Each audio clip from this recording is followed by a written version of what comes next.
do so many of us settle for being less than the best versions of ourselves? Why do we justify harmful behaviors rather than confront them, weaving them into the fabric of our psyche just to feel comfortable? It's easier to rationalize, to make excuses, and to stay stagnant, rather than face the mirror and recognize the real problem, ourselves. I'll be the first to admit that I'm not exempt from this. I've fallen into the same traps. The difference is that I can see it now. I no longer want to justify or excuse my actions.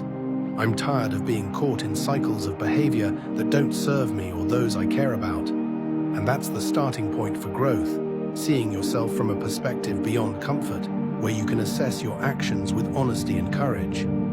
Carl Jung teaches us about the archetypes within our psyche: the shadow, the anima and animus, the self, all parts of the unconscious mind that influence our behavior and emotions.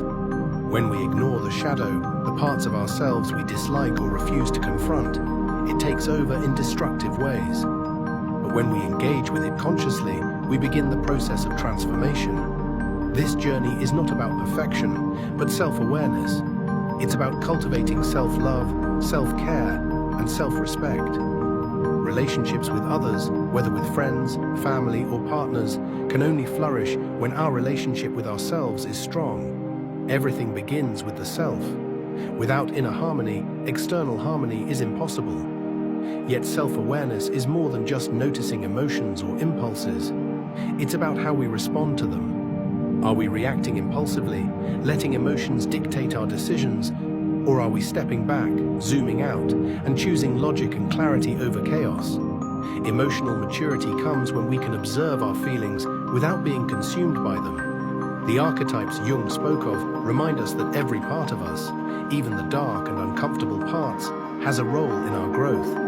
It's only when we stop running from the truth and start integrating these parts of ourselves that we can step into a fuller version of who we are. So ask yourself, are you living up to your potential? Are you being the best version of yourself, or are you justifying behaviors that keep you stagnant? How can you begin to see yourself from a higher perspective, one that isn't afraid of change or discomfort? Growth isn't easy, and the path isn't always clear, but it's worth it. Because in striving to be better for ourselves, we create a ripple effect that transforms not only our relationships, but the collective consciousness of humanity. Together, let's aim for self-awareness, self-respect, and spiritual maturity, not just for us, but for the world we want to build. This is the essence of Cosmocrat. Sovereignty begins within. Let's rule ourselves with clarity, love, and truth.